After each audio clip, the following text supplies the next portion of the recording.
Tonight, the death of Her Majesty the Queen, the end of an unprecedented reign and the start of a new royal era.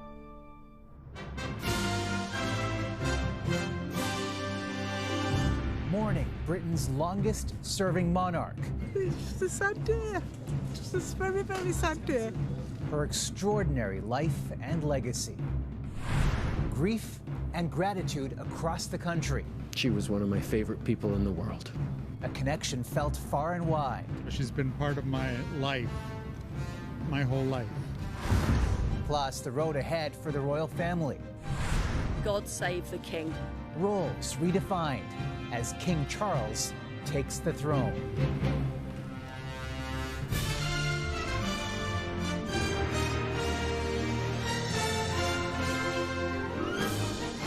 CTV National News with Omar Sachedina. Good evening, everyone. The only monarch most Canadians, Commonwealth members, and the British people have ever known has died. This was the scene outside Buckingham Palace this evening as crowds gathered to remember and mourn a queen who served for 7 decades. Queen Elizabeth II has died at age 96 in Scotland.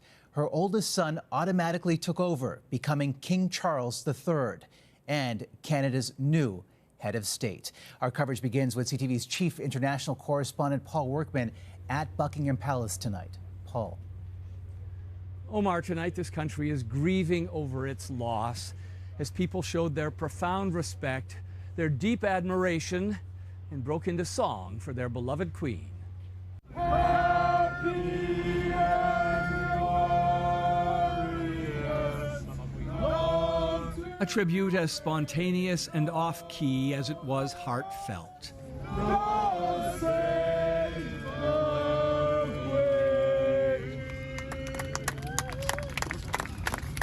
Their queen, their Elizabeth, a constant presence in British life for what seemed like forever, and now she's gone. The Union Jack lowered slowly to half-mast at Buckingham Palace, and that was the moment, confirmation of the news this country feared all day was coming. Officially announced with a framed notice posted on the palace gates, a simple statement: the Queen died peacefully at Balmoral this afternoon. And with that, the United Kingdom began 10 days of solemn mourning. I mean, I think people have complicated thoughts about monarchies and royal family and empires and things like that. I think that's okay, but she's like a really remarkable figure. You know, she's been leader of this country for so many decades. It's really longer than a lot of people have been alive. Earlier in the day, when word of her suddenly failing health buzzed through the British House of Commons, the Speaker rose to address the nation's concerns. I know I speak on behalf of the entire House when I say that we send our best wishes to Her Majesty the Queen, and that she and the royal family are in our thoughts and prayers at this moment. By then, members of the royal family were rushing to Balmoral in Scotland to be at the Queen's side. That's when the British people understood her condition was grave. And it happened suddenly, just 48 hours after she'd received a new Prime Minister, looking well and smiling. Followed by a statement this morning that doctors were concerned for her health and she was under medical supervision. And in the hours afterward, an outpouring of love and respect for a queen who was a young princess when she began her reign. With the sudden death of her father, George VI, a new Elizabethan era began, with a pledge of a lifetime of service. I declare before you all that my whole life, whether it's been long or short, shall be devoted to your service. Over the decades, many dozens of world leaders, prime ministers, presidents, even the odd dictator came to see and be seen with the most famous woman in the world. She suffered through the painful trauma of Princess Diana's tragic death, through the joy of multiple jubilees, all highlights of her long and glorious reign. She and her husband, Prince Philip, grew old in the job together until she said goodbye to him in the middle of the pandemic, sitting alone in the chapel at Windsor, her face covered in a black mask. As a widow, cutting back on public duties, using a walking stick, delicately described by Buckingham Palace as mobility issues. Her growing frailty, evident just months ago, forced to attend the Windsor Horse Show from a sitting position, and yet there to celebrate and thrill the country once again on her greatest jubilee.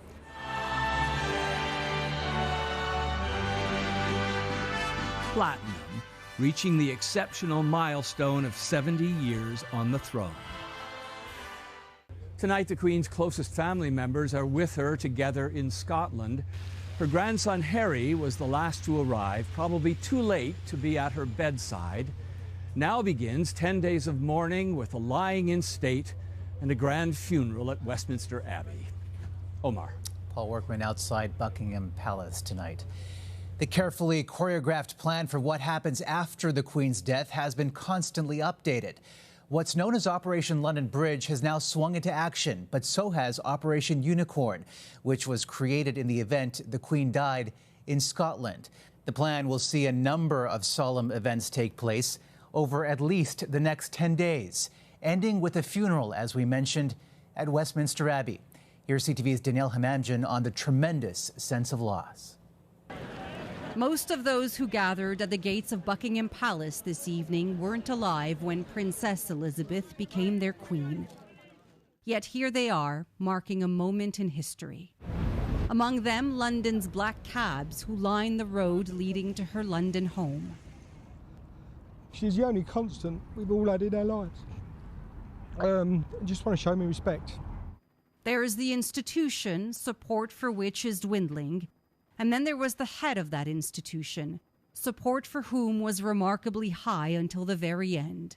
No, I've never been a royalist, so I don't know why I've been so affected by it. I literally only found out a few minutes ago, and before it happened, I didn't think I would be, but I really am. I feel like it's such a monumental moment, and I was by myself in the office, and there was not saint nor sinner to speak to about it, and it feels like business as usual out here. I can't see anything that reflects this incredible moment in history of our longest reigning monarch. But as the hours went by, there would be no business as usual. If not her face on billboards, then simultaneous rainbows over Buckingham Palace and Windsor Castle. Even at 96, her death comes as a shock to many. Her passing, piercing through the heart of a nation and beyond. It's just a sad day for us all today. We've all known just one queen. She's the person we've always looked up to. Somehow, it's just a sad day. Just a very, very sad day. It was just 2 days ago that the Queen welcomed her 15th Prime Minister. And with the passing of the second Elizabethan age, we usher in a new era in the magnificent history of our great country, exactly as Her Majesty would have wished, by saying the words, "God save the King." My lords, pray be seated. The reign of His Majesty King Charles III begins at age 73 with these words. The death of my beloved mother, Her Majesty the Queen, is a moment of the greatest sadness for me and all members of my family. We mourn profoundly the passing of a cherished sovereign and a much-loved mother. And the King's wife, Camilla, will now be known as the Queen Consort. The heir to the throne, William, and his wife, Kate, will inherit the title Duke and Duchess of Cornwall and Cambridge. Omar. A constant, now gone. Danielle Hamamjian also outside the palace tonight, and Canada is joining the UK and the entire Commonwealth in mourning the Queen. The CN Tower has gone dark in her honor. Official portraits of the Queen are draped in black, and flags are flying at half-mast outside provincial legislatures. Ottawa Bureau Chief Joyce Napier with the condolences pouring in for Canada's Queen. Lowering the flag for the one who was the Queen for almost half of Canada's existence, from Louis Saint Laurent to Justin Trudeau. Nice to see you again. Who sat with her several times over the last 8 years. I'm having trouble believing that my last sit-down with her was my last. I will so miss those chats. She was thoughtful, wise, curious, helpful, funny, and so much more. The Prime Minister met her for the first time as a boy, traveling with his father, Pierre Elliott, to London. And when Trudeau reminded her in 2015 that he was the 12th Canadian Prime Minister who served under her, she fired back. Thank you, Mr. Prime Minister of Canada, for making me feel so old. Canada is in mourning. She was one of my favorite people in the world, and I will miss her so. And the period of mourning begins with these words from the Queen's representative. Until her final days, she remained engaged and committed to her country, to the Commonwealth, and to her family.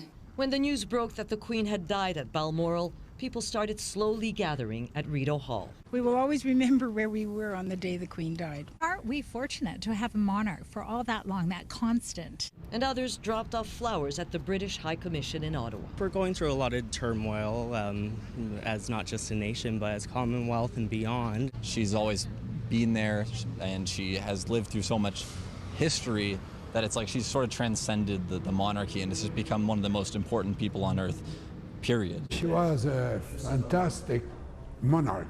Jean Chrétien knew the Queen not only as Prime Minister, but as Attorney General when the Constitution was repatriated in 1982. She's done it for 70 years with a lot of grace and a lot of competence, and she was respectful of everybody, and everybody respected her. So it's an enormous loss for all of us. During the mourning period, it won't be business as usual on Parliament Hill, where politicians will be invited to sign a book of condolences, and Canadians will be able to do the same at Rideau Hall. The Prime Minister and a delegation are expected to attend the Queen's funeral in London.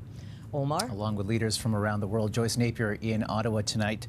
Earlier today, I spoke with former Prime Minister Brian Mulroney, who shared a special and unique relationship with the Queen and reflected on Her Majesty's fondness for this country.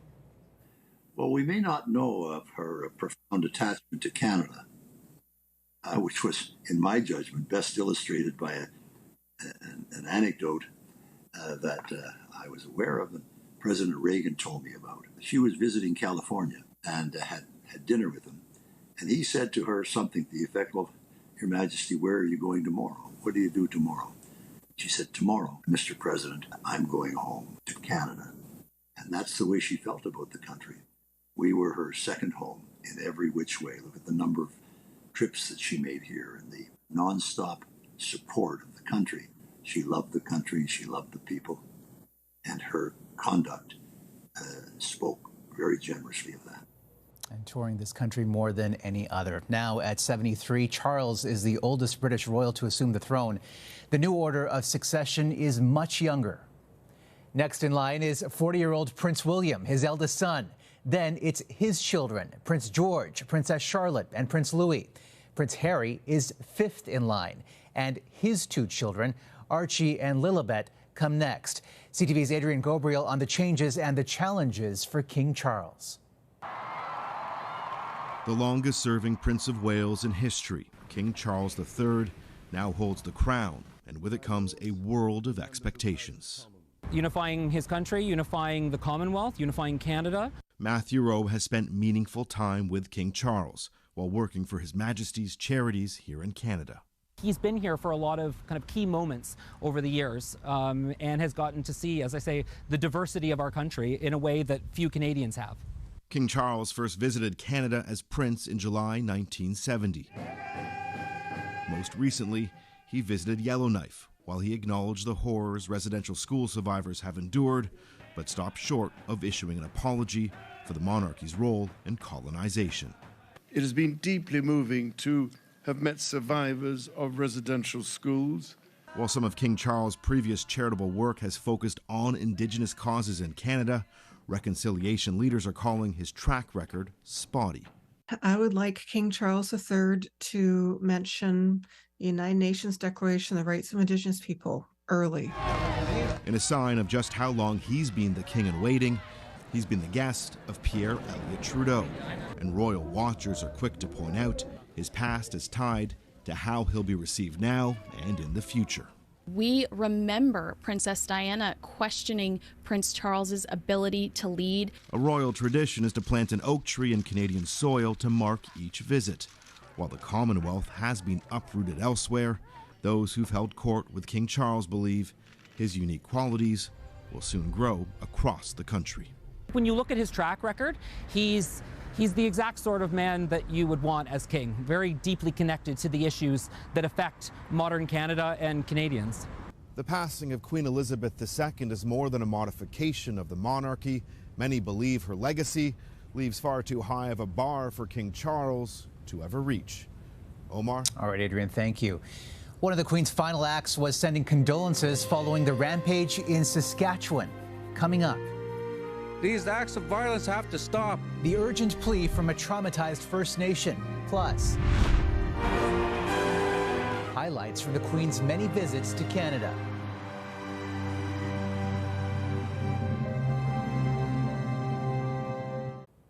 A grieving community in Saskatchewan came together one day after the manhunt ended for a man accused of killing 10 people and injuring many more. Here's CTV's Jill Makashon. On this First Nation where so many died, fear has shifted to frustration. These acts of violence have to stop. And they have to stop now. A crime with no known motive, but the chief spoke about addictions and the need for help. We got to protect our community. Fight against drugs and alcohol. 10 dead, the youngest 23 years old, the oldest 78. Today, grieving families acknowledged another victim, suspect Damien Sanderson. But hearing the stories of Damien, he tried to stop it. He tried to stop it, and he paid with his life. Sanderson was found dead on the First Nation Monday. His brother Miles missing. Tuesday, police followed up on reports of sightings at James Smith Cree Nation, then a tip just 50 kilometers south. I seen a fellow walking in between her house and garage, not thinking it was him. Sanderson stole a white Chevy Avalanche from a woman's home. He was arrested an hour later, and police found a knife inside the vehicle. Shortly after his arrest, he went into medical distress. He was pronounced deceased at the hospital. Police have not said how he died. This is Canada's worst mass murder since 22 were killed in Portapique, Nova Scotia. The RCMP's embattled commissioner visited the First Nation today. This can never happen again. The First Nation is calling for its own tribal police force and more help for those living with addictions. The chief is demanding discussions begin with governments immediately. Jill Makashon, CTV News, Saskatoon. Still ahead, from courts to cash, what changes as King Charles takes over?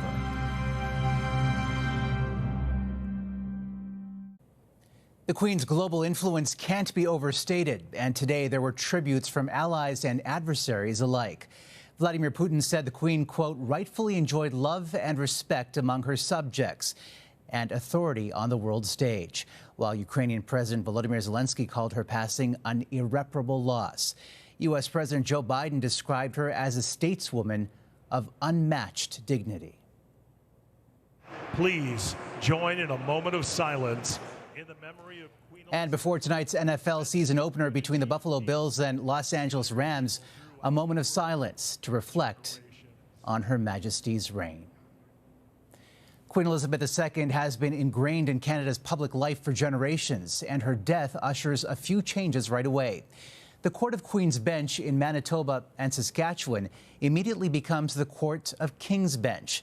But there's no automatic change to Canadian currency bearing the Queen's image. Coins and bills with the Queen's face will remain in circulation, though the government can decide to feature her successor.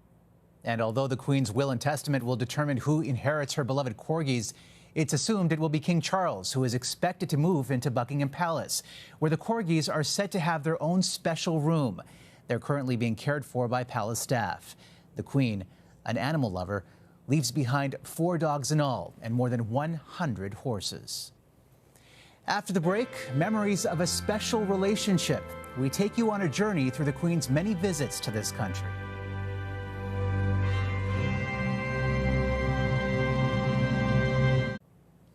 Queen Elizabeth II was not only one of the longest-sitting monarchs ever, but is believed to be the most widely traveled in history.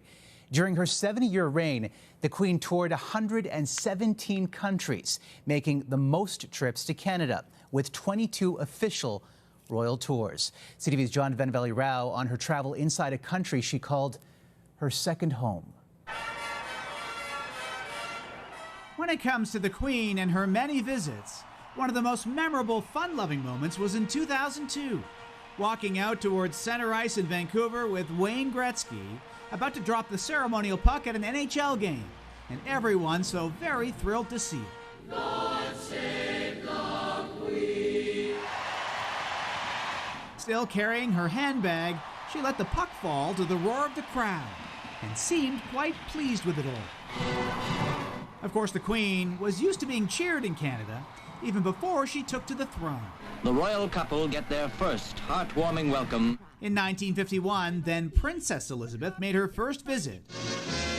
And in 1957, as head of state, the then 31-year-old opened Parliament. I wish to express to you and to the people of Canada my gratitude and that of my husband for the warmth of the loyalty and affection.